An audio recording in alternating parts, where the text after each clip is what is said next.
there's the contention that within popular music, rock and so forth, the words don't count. It's the beat. It's the beat. Do words count? I think. Lyrics? Yeah, of course I do. Especially the people who got to sing them.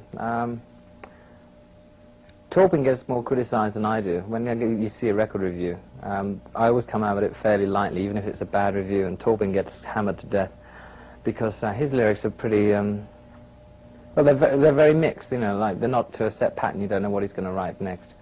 I like singing his lyrics.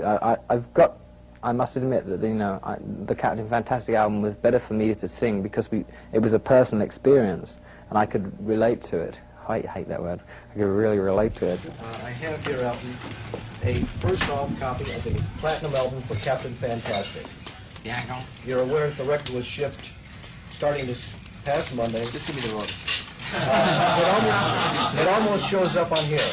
This is a daily billing report where we show in 4 days of shipping Captain Fantastic, we have of our projected release 1,244,000 copies shipped and billed. I know, what the fuck am I going to do with it?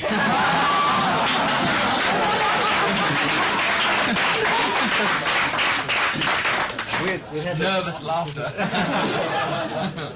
I've gone off the track now. Just words. Are they important? Yeah, but I they mean, do yes, count. of course. Yeah, I mean, if I'm writing a song and I see, say, She Pat My Bags Tonight, Pretty Fly Rocket Man, or something like that, I know it's not going to be a rock and roll song. I don't know.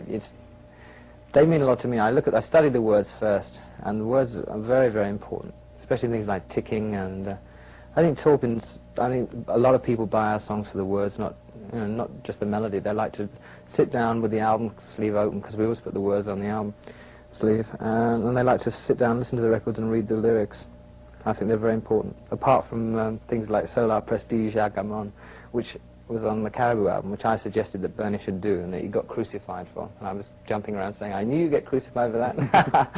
Well, that was the song which was absolute. There was absolute God. There was no word in there that meant anything.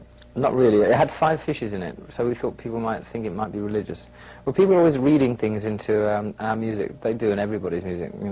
Especially over here, they think there's hidden meanings in everything. They thought Bernie was anti-Jewish, anti-Catholic, unbelievable things. For example, like being anti-feminist in your Yellow Brick Road, because yet you had a tribute to Marilyn Monroe. Well, also the Madman Across the Water album was followed by Honky Chateau, and one person thought it was Madman Across the Water was about Richard Nixon, and then we followed up with White House, which was Honky Chateau.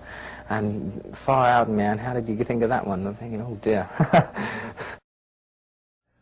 Elton, why did you change your name from Reginald Dwight to Elton John?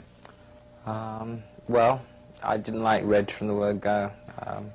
It's not a name you associate with a young kid. I mean, it's horrible. It's a very adult name. It's like, I suppose, Hector or something like that. It's a very typical English upper crust name that I didn't really enjoy. And I didn't particularly enjoy my childhood, so as soon as I could get rid of it, I wanted to. And also, Reg Dwight doesn't exactly sound like the world's #1 crooner. So I wanted to pick something that would sound a little bit more romantic. Reg just wasn't it for me. Do you like being called Captain Fantastic? You're the first person that's called that. I think people will start calling me. I really haven't been called it very much. It's usually Hercules or Elt or Reg. So Captain Fantastic will make a pleasant change. I've been called everything else. Why not Captain Fantastic?